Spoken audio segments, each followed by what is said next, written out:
The Reverend George Floyd Rogers wrote the following paragraph as the beginning of a booklet he published in 1911 entitled A Call from Our Mountain.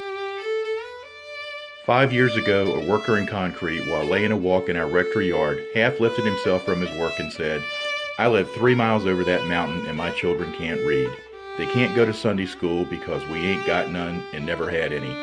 Can't you get us a Sunday school and fix it up so our children can learn to read?" This was the call from our mountains.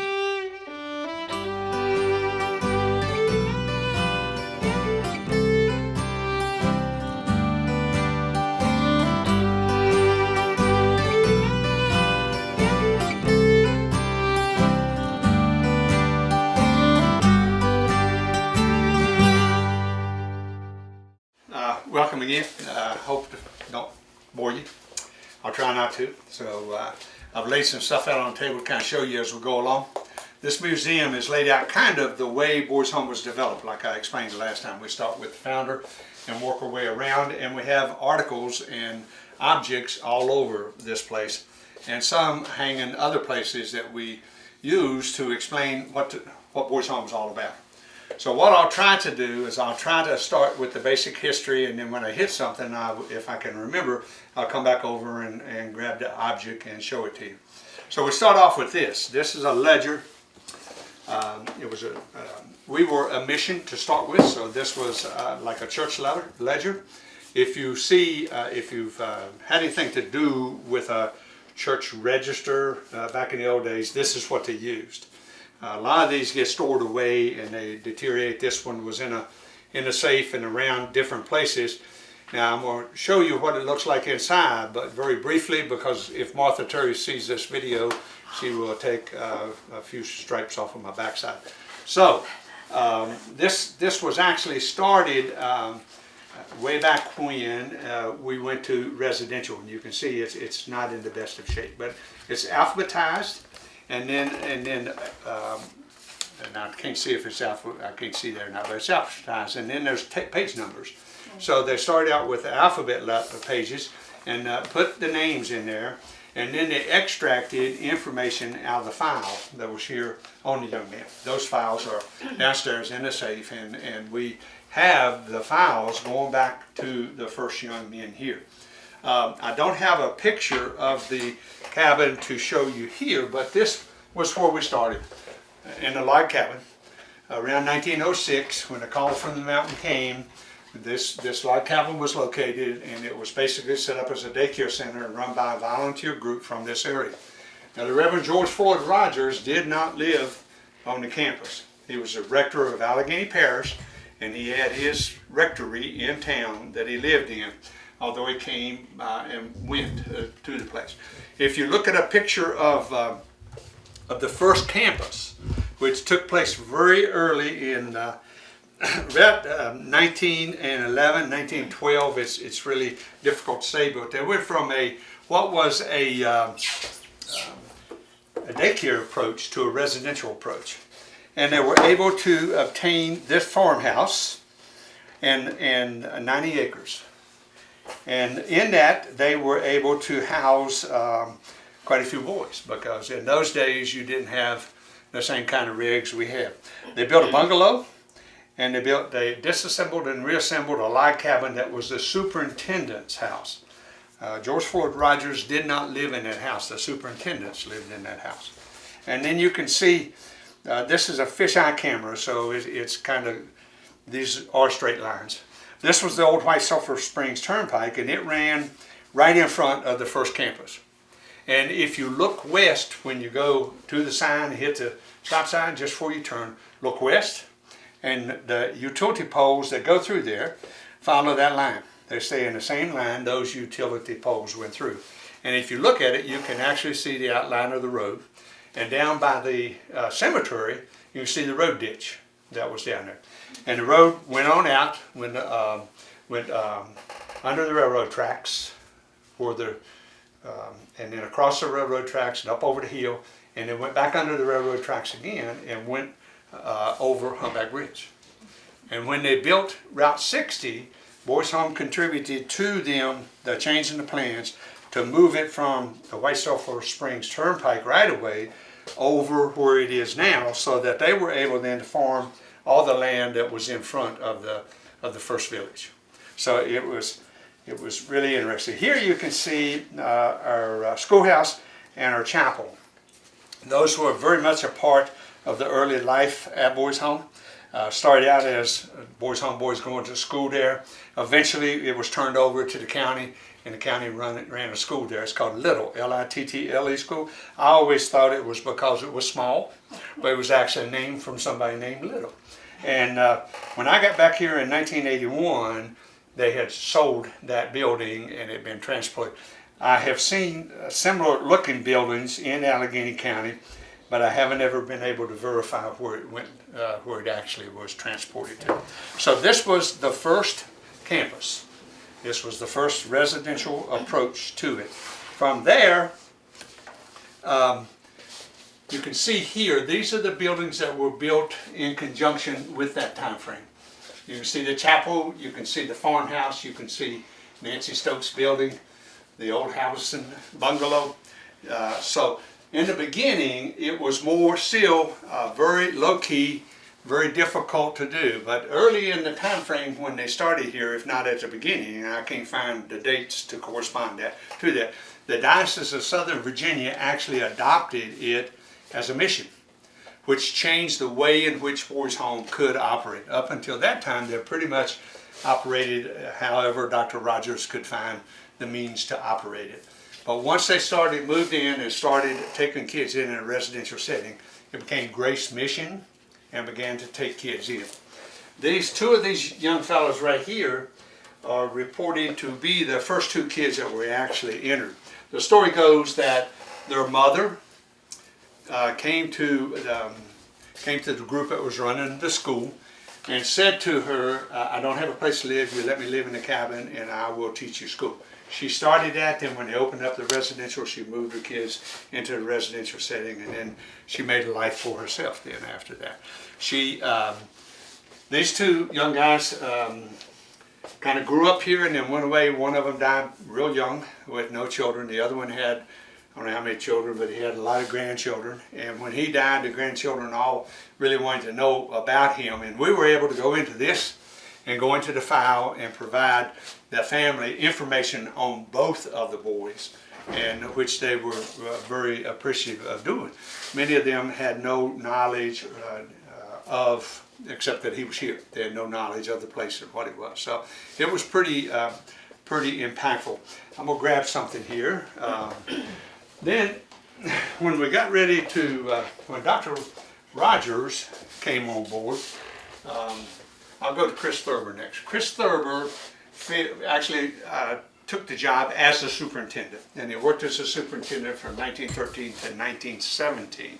Okay, that's the early time frame of the residential piece. And he did live in the cabin.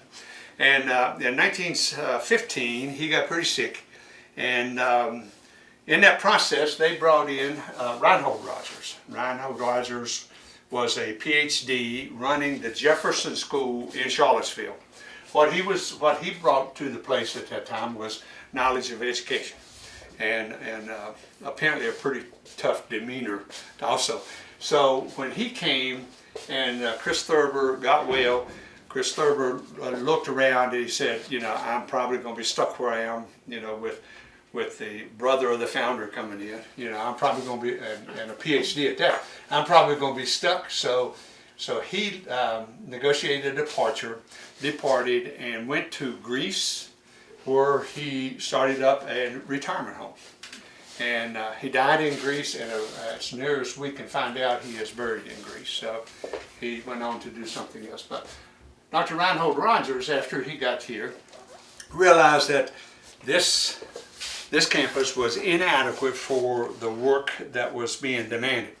So he went he went to the board and he started campaigning for building a campus, and it was going to be called the Industrial School and Farm for Homeless Boys.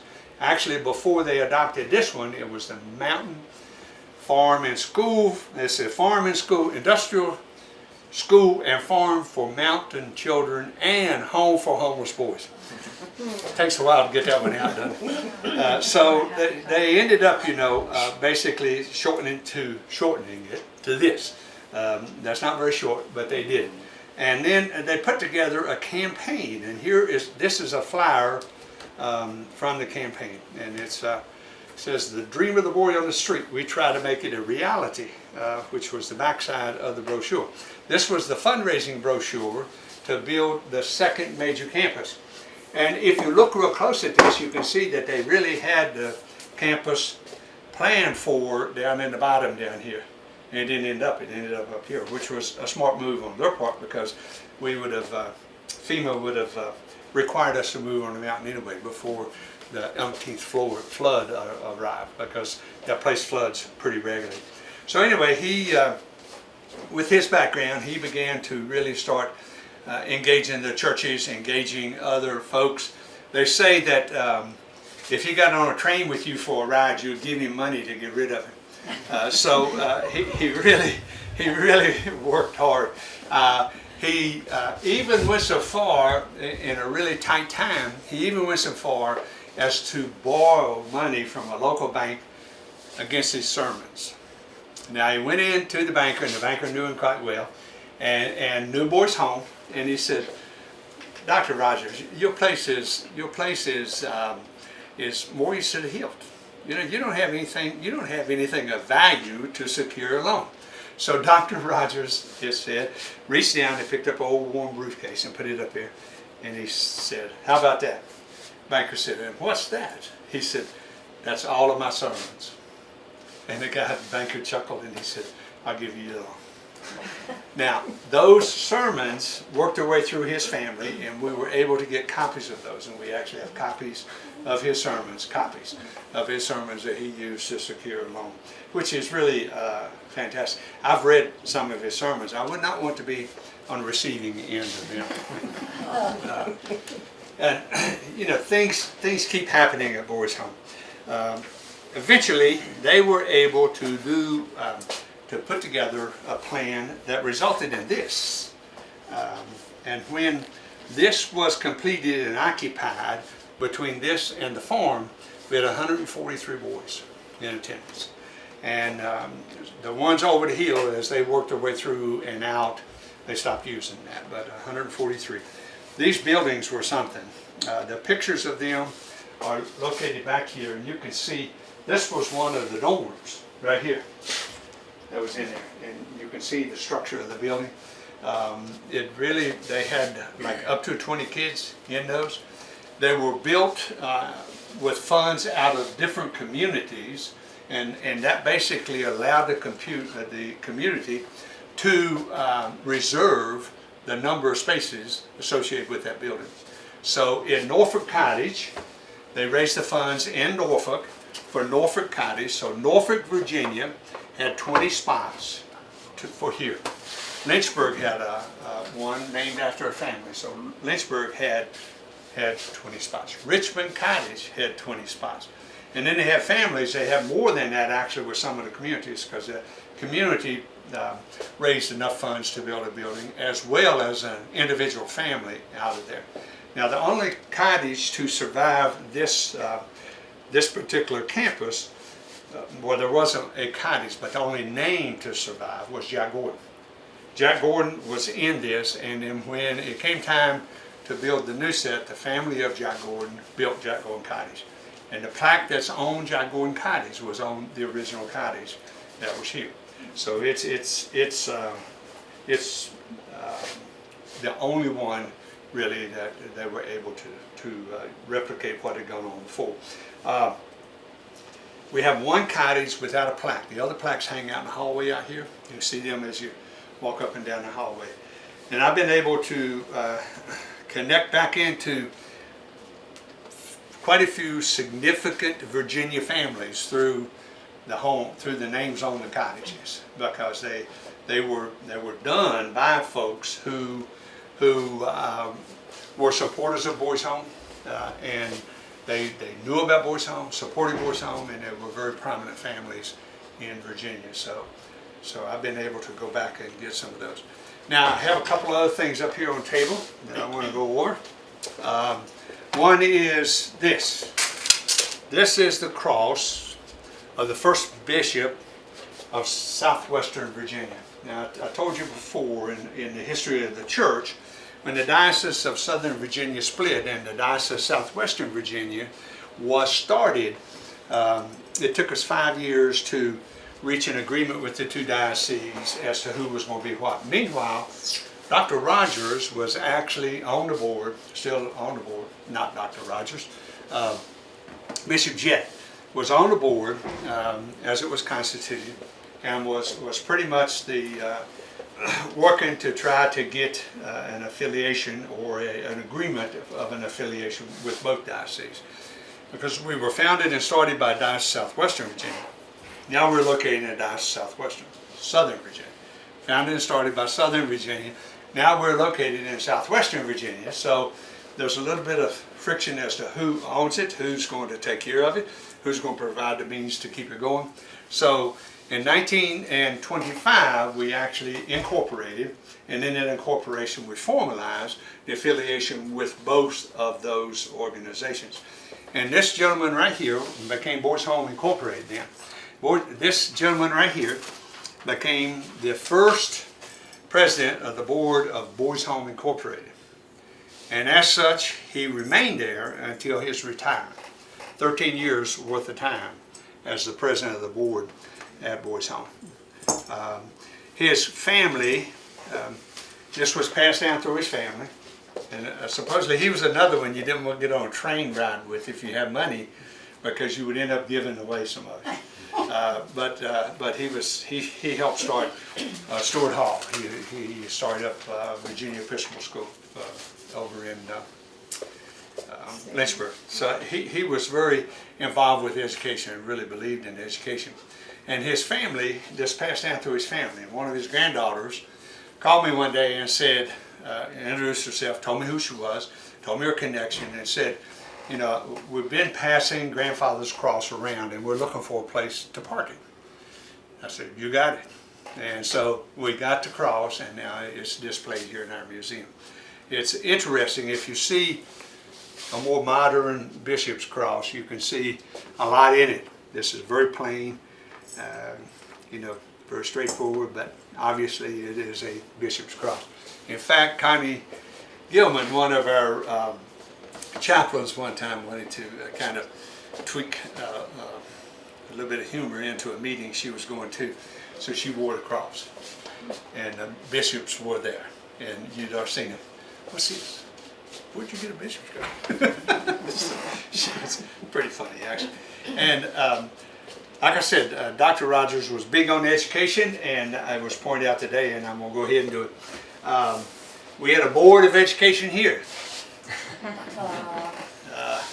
So this isn't the one that got me a couple of times, but it is one that was used when you could use them. There was a designated paddler that really was called on when it was necessary to get your attention. Usually about 12, 14 years old. The older ones did get paddled, the younger ones didn't get paddled either. It was teenage boys just starting to feel themselves that usually ended up getting paddled. But it was a move of last resort. It was really reserved for the last step to try to get a young man to turn himself around. And in conjunction with that, we've always taught him writing skills and penmanship. This is off of an old pickup truck, the old blue farm truck it was called. And of course, that was the side that went up. You couldn't see it. So I took this off of the old blue pickup truck when we got rid of it and brought it in and put it in the museum. I thought it was kind of funny. Somebody coming back here will find their name on it and have a tale to tell. And that's what it's all about, telling tales. So I'll save this one for when I get to that time frame. Dr. Rogers actually ran the place through some really difficult times. He was here from 1917 as the director until 1946, and if you know your history, that was some tough times. And to keep this place alive, much less continue to try to advance it, was a real accomplishment. And he was able to do that. In fact, he probably he probably doesn't get enough credit for what he was able to do, because it was pretty interesting and very profound, the way in which he approached what he was doing. You know, he was constantly juggling all kinds of stuff to be able to meet payroll, to feed the boys, to do whatever else, constantly doing that. Plus, you know, trying to secure loans to make things happen and having to pay those loans off. And in 1946, when he left, you know, he said the home is out of debt. And that was his end point. When he got to home to where it didn't, no, they paid off all the loans and was kind of functioning in a way that they could survive without taking money out at that time or borrowing against the place, then that's what he was trying to do. So he went ahead and left. But the story goes that he went to St. Luke's up in Hot Springs, and he would come to Covington, and oftentimes he would drive up here and go into the administration building and go sit at his desk until someone reminded him he was now at Hot Springs. So then he would get in his vehicle and go on. He lived about 15 months after he left here. So he gave his all to this place to make it happen, which is not unusual for the early folks that worked here and that did things here. It was pretty much the way in which it was approached. It was a ministry, and people that got involved with it gave it their all, and so that's why we are able to be here today. In 1946, they hired a gentleman named Bob Burroughs. He's here in the corner. Bob Burroughs came out of New York, and he was Bob was his nickname was Chief. He was a major in the Army Reserve. He was trained in social work. He served in the war, and he was working for a foundation that worked as a consultant for residential facilities. When they brought him here, he looked around, and by that time, these buildings that I just showed you a picture of were coming apart. They were they were over 30 years old, and they were put together, you know, in a hope and a prayer. No maintenance money was available, and they were coming apart. In fact, some of the pictures we have downstairs show big gaping holes in the foundation. And the guys that were here in those time frames, those early time frames, those guys will tell me tales about sleeping on top of multiple mattresses so that the wind that came through the buildings at night wouldn't freeze their tussies. And they could always put blankets on, but a lot of times you pile blankets on, and the thin mattresses and the wind coming through, the cold in the cottages would create some real havoc. So they would pile mattresses on top of each other until they got enough insulation from the cold wind coming through the cottage so that they stayed warm at night. The facilities that we have built, the hydroelectric facility, the heat pump down here, the heating plant down here, all those things were really coming to an end. They were outliving their usefulness. They were going to require a tremendous amount of capital to build back up, and Mr. Burroughs realized this. We were generating electricity, but we were having to do more about generating than we could buy from the electric utility that was out here at that time, because we were having to keep it up. We had to keep people on it all the time. The hydroelectric facility was one. The dairy farm was really, regulations were coming along. Dairy farm was getting more health issues. You were getting to a place to where all of our equipment was going to have to be changed out. We're going to have to upgrade the barn. All kinds of things were going to be required for us to continue to do that. So it became more economical to buy number 10 cans of beans instead of growing and canning your own, to buy your electricity instead of putting the capital into it, and we're operating a plant, and to even go so far as to put ourselves in a position of using a laundry in town instead of using the laundry we had here. Just all kinds of things began to percolate through the system at that time that led to the quote modernization of the hill. So there was a loss to that, and the loss was all of that stuff that was done to make the place self-sustainable trained the boys. The boys ran it. They had one house mother per cottage. She got 4 days off a week, And this was after Mr. Burroughs came and made changes. 4 days off a week. My house mother, Granny, told me one time when I put her in a corner about it and asked her, I said, how much you make? $125 in health care is what she made. And she was okay with that. You know, they lived here, they stayed here. This was their home. There was an apartment on the second floor of Jack Gordon up there that they would go in, stay in there 4 days off, clean it up for the next person, and go back to their cottage. We had 6 cottages. We had 1 relief house parent. Relief house parent would start, work her way down. When she got off, she was off for the rest of the month. And everybody else worked right straight through. So it was different. We had 15 boys in a cottage when I got here, and on the new place. The old one had 20 in it, and those ladies got, from what I can tell, no time off. Got paid whenever there was money to pay them, and they had 20 boys to work with. So the place has really had some outstanding people involved with it that realized the value of what they were doing, and were willing to do that without remuneration that probably was called for. But you look again, when they put a healthcare program in place, there weren't very many places around here that had healthcare. Put a retirement system in place. If you didn't work in like school system or Westvaco or a couple places like that, you didn't have a retirement system. So they tried to put in place the benefit package to kind of help offset the fact that they couldn't pay a lot of money. Anyway, Mr. Burroughs, he came and he looked around and he told the board, he said, if we cannot fix this place up, if you won't get behind me, I've got to leave. So I told him to put a plan together, and he put a 10-year plan together. And as typical with our plans, it took us 20 years to complete it. But the 10-year plan was basically to rebuild what you see, basically what you see right here. I started out with the cottages and then moved on from there. I didn't realize the cottage I moved into, which was Jack Gordon, only been open 1 year when I got here as a boy. And then I watched this building get built. I watched the dining hall get built. I watched the gymnasium get built. The only cottage that's up here right now that was not built in that building campaign was Brown Cottage. And it was built 70 or 72, 70 through 72 time frame. And that completed the campus plan. There were lots of other things in that plan that did not get complete because they couldn't raise enough money to do it. So Mr. Burroughs put together the plan that kind of modernized the place the way it is now.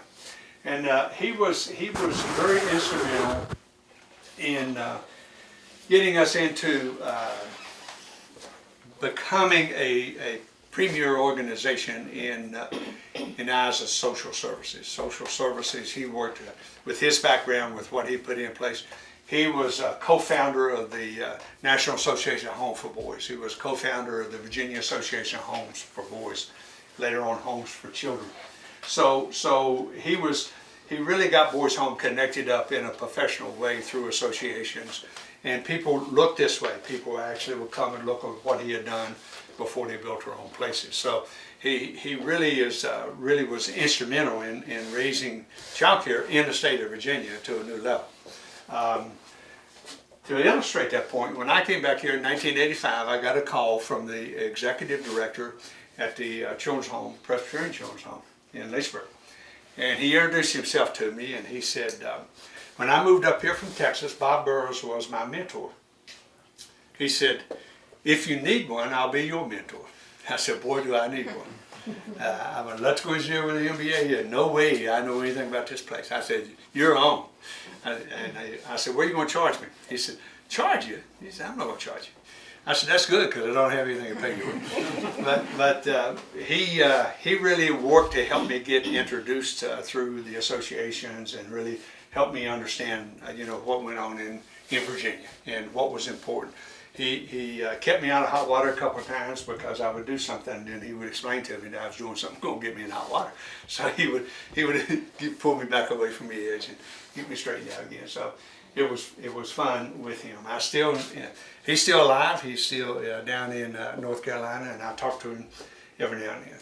No, he's in Georgia. I'm sorry, Georgia. So I call him and talk to him every now and then just to catch up with him. He's super a nice guy, as was Mr. Burroughs. Mr. Burroughs fought some hard issues late in his time frame here. I graduated in 1966, and one of the things I told him when I left was, he said, "What are you going to do?" You know, I said, "Well, I'm going to go into service, and I'm going to stay in 20 years, and I'll be back to work for you." I didn't know how old the guy was. At that time, he was in 66, he was 66, he was 56 years old. You know, I thought he was a young man. And so I told him, I said, "I'm going to come back and work for you." Then he began to get sicker and sicker, and he had some heart issues and some diabetes issues, and eventually died of a heart attack in 1973. And his wife visited him in the hospital and didn't make it back to his bed one night. And it was quite a loss. He was 63 years old, and the place was just getting started. I mean, it just had finished up a big campaign, was really in the process of moving forward.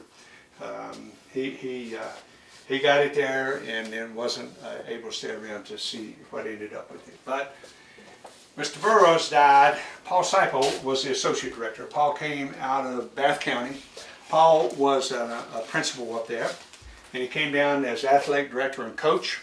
Eventually became the associate director, and then when Mr. Burroughs died, he became the interim interim director between Mr. Burroughs and the hiring of Travis Tysinger.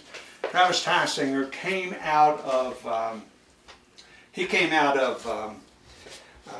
private secondary education. He had been working he grew up in Woodbury Forest, was working at Woodbury Forest when he was approached about the job.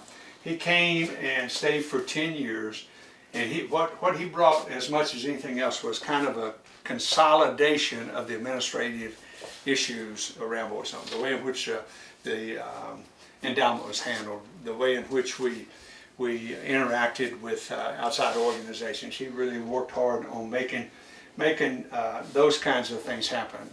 The place was basically built then. There are a few buildings that were built while he was here, but most of them, you know, were intact and already functioning the way they needed to function. Then he left in 1983 to go back to Stewart Hall to work there as a vice president of external affairs or something like that. I can't remember exactly what his title was. And Paul again served as an interim director. And he gave me a call at that time, and he said, "Donnie, are you, Travis is going to be using, are you interested in a job?" And I said, "Paul, are you nuts?" I said, "You know," I told him, I said, "You know, I'm a paper maker. I'm an electrical engineer with the MBA. What do I know about taking care of kids?" And Paul said, "Well, you know, you stayed in touch. You know, why don't you just put your name in the hat?" And I did. And it went the way you would expect. Search committee got a hold of it, saw what my background was, and they said, "Well, we are sorry. We really appreciate what you've been able to do with your life since you left Boys Home, but you don't have what we're looking for." And I went, "Hallelujah."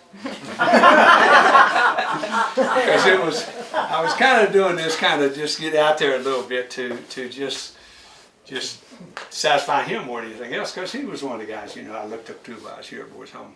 And so, you know, I said, "All right, it's over." So I didn't complain, but I talked around, and my late wife, Mary Carlisle, she was teaching at Callahan at that time, because we'd returned in 1983, we'd returned to this area. I worked at West Waco, she was teaching at Callahan, and she had a bunch of the boys, and through the years, we'd had young men from Boys Home on vacations in and out of our house. So, you know, we stayed pretty well connected to the place, and she was born and grew up here, and had known Boys Home boys most of her life. So she kept talking about it, and I kept listening and trying to talk back, but she eventually convinced me I should go to the search committee and explain to them what I saw at Boys Home in the 4 years, 5 years I'd been back. What did I see about Boys Home that might need some attention about a person coming in, what that person might want to be prepared to do or maybe not, you know. So I went to the search committee, and the search committee agreed to meet with me, and I sat down with them, and they invited me back, and I said, nah, I don't want to come back. You know, I've told you what I need to tell you. I agree with your assessment. I don't have the background, and I probably don't have the knowledge to be able to be the director of the place. So I'll just go on about my business, and you all go on about yours. So they got me back to meet with the full search committee. And again, I told them, I said, I'm not a candidate. And I was sincere, because at that time I had a new position at Westvaco. It was going to take off Tetra Pak. It was going to take off. It was really going to become a big product line for the company. And I was in on the ground floor of it, and I was enjoying myself. And so I was telling them, you know, I'm not a candidate. And so they said, okay. And then I get a call from the chair of the search committee, and he said, we want to invite you and Mary to an executive committee meeting. I said, well, I've told you I'm no longer a candidate. Does that mean Murray's a candidate now? And they said, don't be a smart aleck.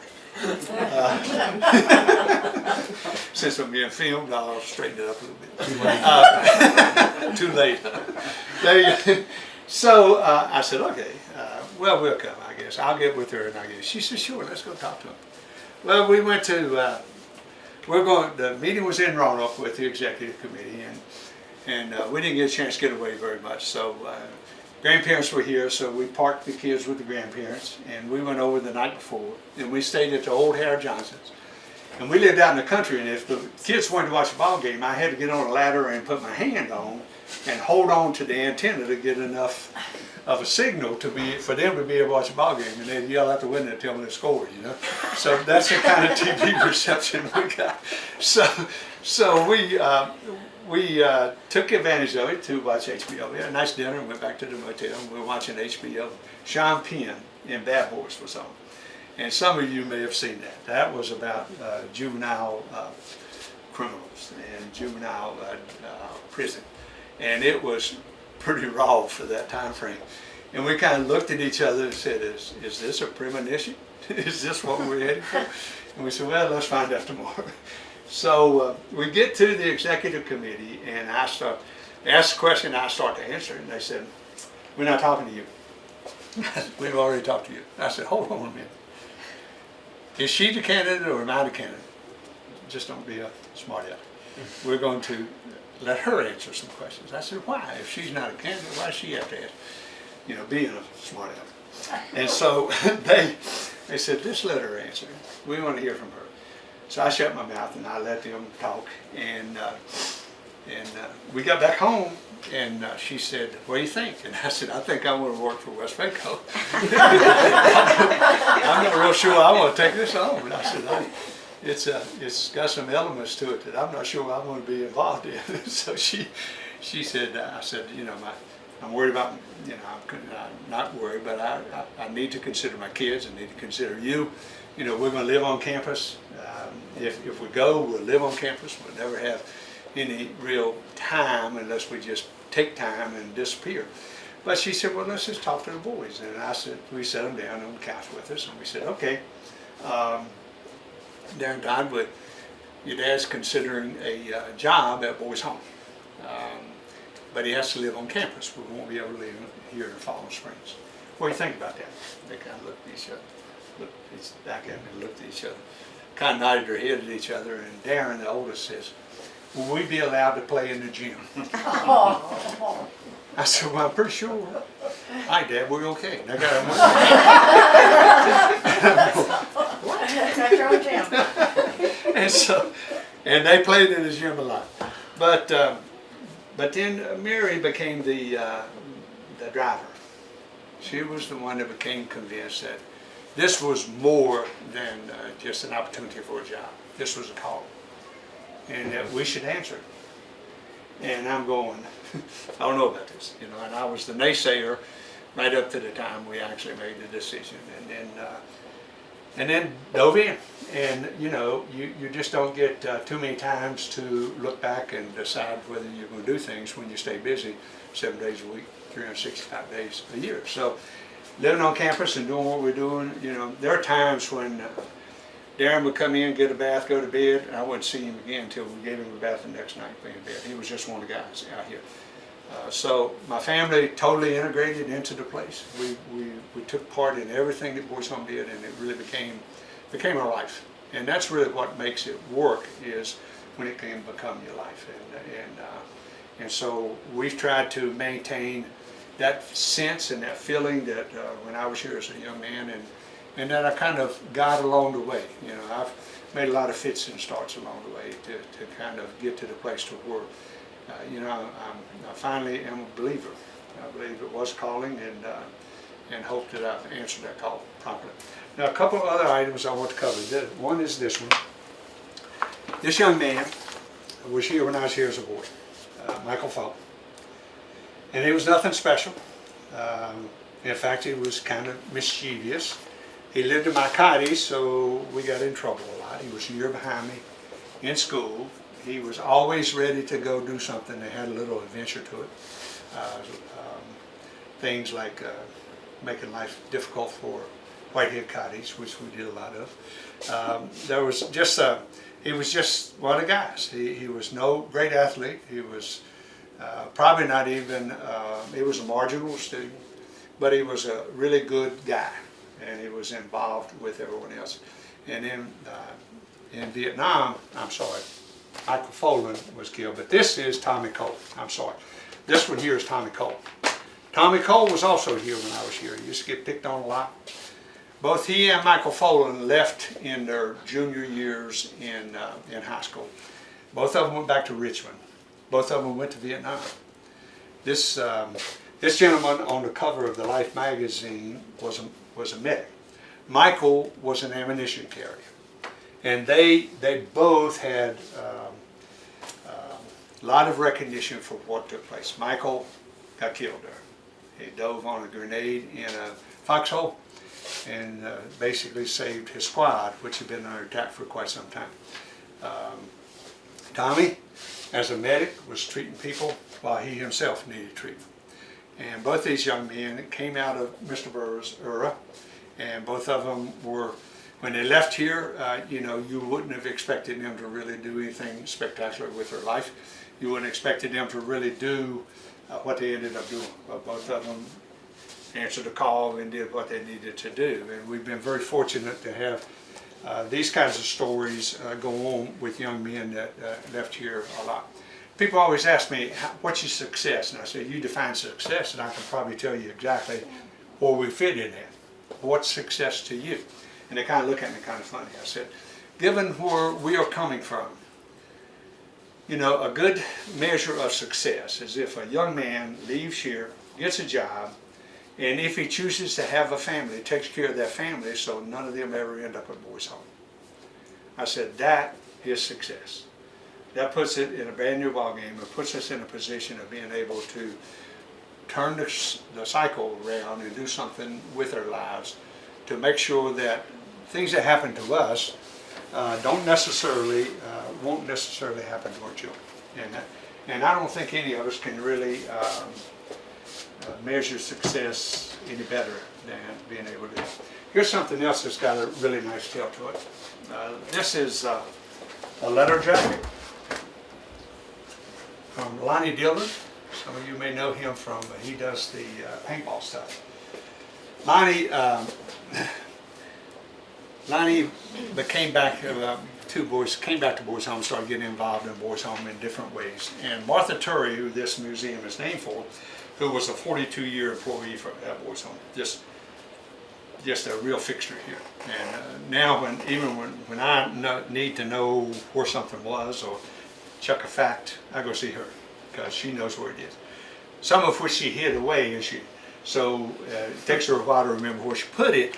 But she is, she's the one that I go to when I'm really looking for something. She can usually tell me whether it got thrown away when we had a purge of some kind, or whether it's still around.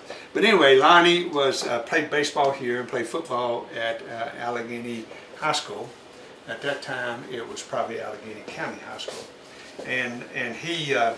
But his letters were at Boys Home. He played basketball and baseball here. Played football downtown. This was his leather jacket. And when Martha was placed in the Hall of Fame, he he decided he was going to present her with the jacket. And so she's, we had her retirement dinner and our Hall of Fame dinner the same night. And she was sitting up where she couldn't, in front of the MC and the presenters, where she couldn't look at them. She had to look at everybody else. And so he decided he was going to give her his letter jacket. Because when he was coming up, the ultimate compliment to a young person, a young lady, was, would you wear my letter jacket? And so he decided he was going to give her his letter jacket. So it had been around the heel a couple times, so he took it to the cleaners and got it cleaned up real good and brought it up. And when he laid that jacket across her shoulder, you could have heard a pin drop in that place. I mean, she just went silent. And that's a task, to get her to not have something to say. But he was able to do that. So Lonnie, a few years later, Lonnie was elected to the Boys Home Hall of Fame. So she returned it, took to it. She gave him his letter jacket back in a frame to be displayed because it represents a time frame at Boys Home when Lonnie was here. That's with everything that's on it, and she wanted that to become part of what we do. So that's what it is. It's part of what we do. Now, any questions about anything you see here? I can start on this end, and in 5 hours I can be about right here. Because everything in here has a story to it. And I don't care who chooses to try to cover this place. You don't do it justice. You can't do it justice in just a 90-minute presentation or something. So, but I will answer any questions about anything you see in here you have a question about. None? I Yeah. So when the kids came, when Mr. Burrows were here, was there any kind of screening or anything, or was it a lot of the social services placement during that time? You were either admitted straight in, pretty much after an interview. They'd get the interview, they'd get the paperwork. There was a social services trained person that would review it, and then they would decide whether to bring you in based upon the data and the interview. Later on, it turned into during Mr. Teisinger's time frame, it turned into a 3-day stay.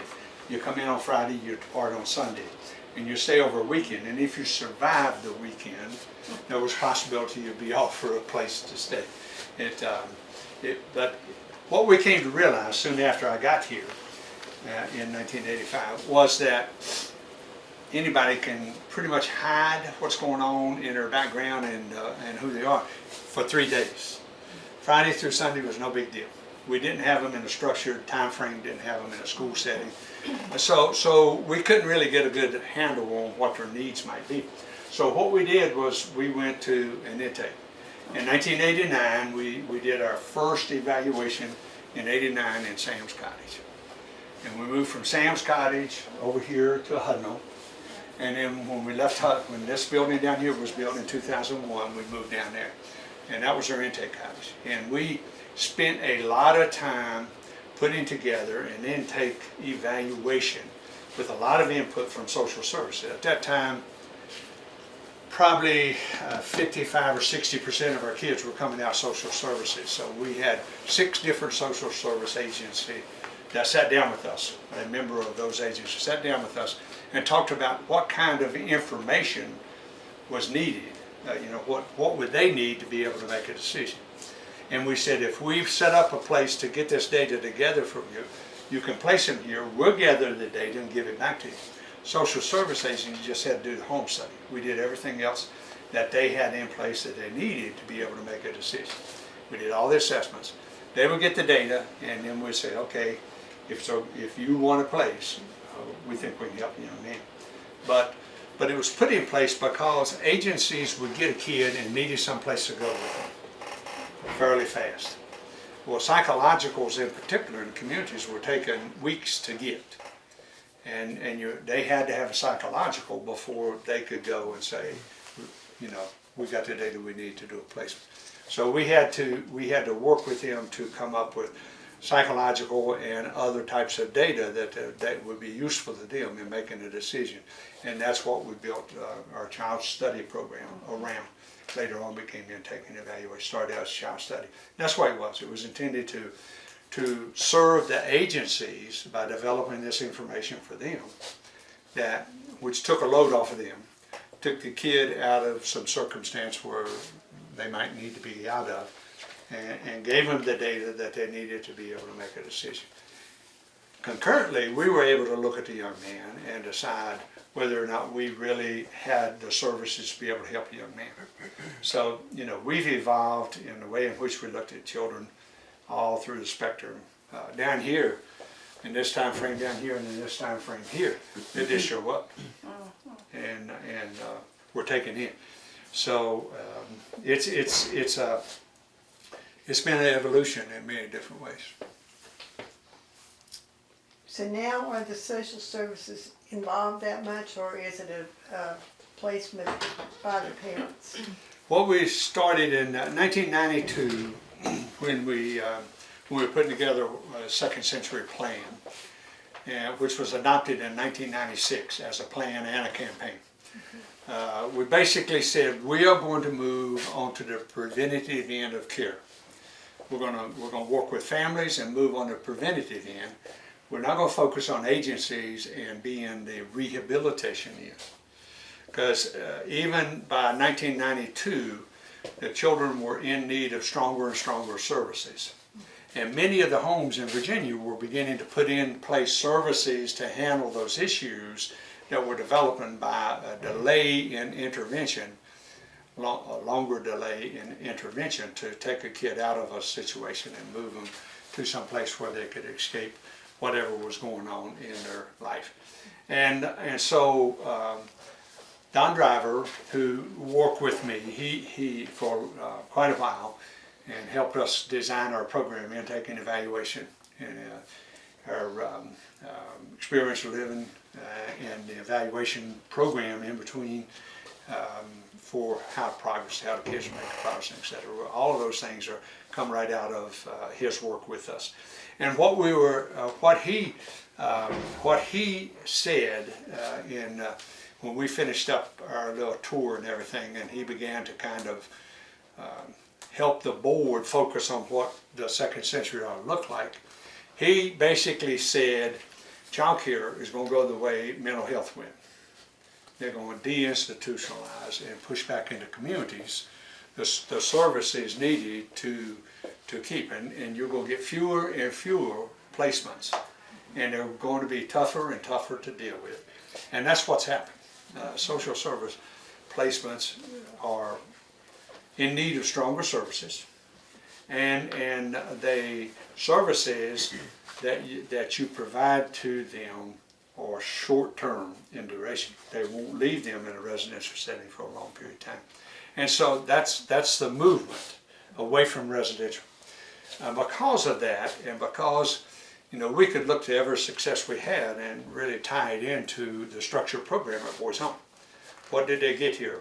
What did they learn here? Because they would tell us that.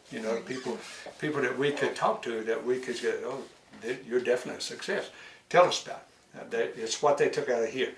And so we realized that there was a place, because there were a lot of kids still in need of a place. A lot of kids that weren't yet at a place where a social service agency, a local judge, the juvenile justice system would intervene and require something to be done for them. And there were a lot of families looking. We were getting a lot of calls. So what we ended up doing was we ended up deciding that what we needed to do was in fact get on the prevention end.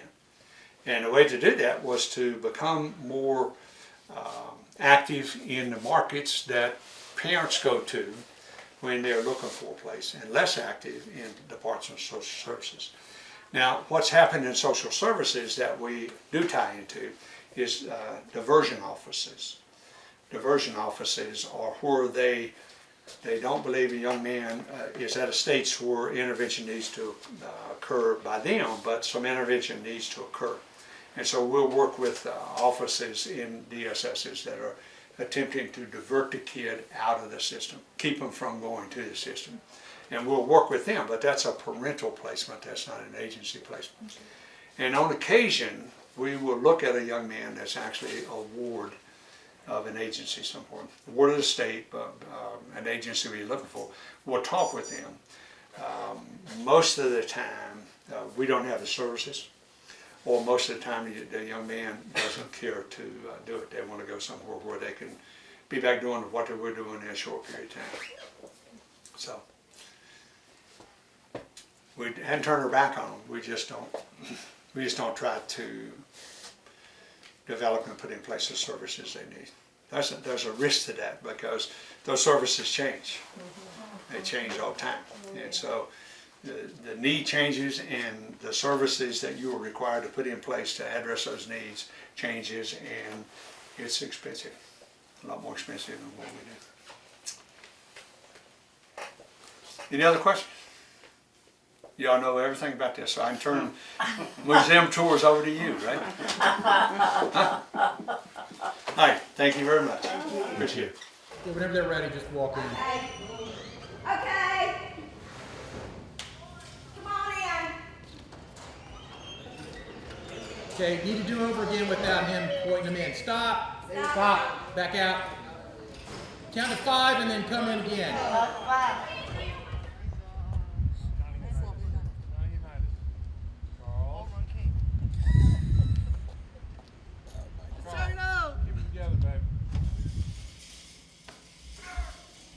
Stop being.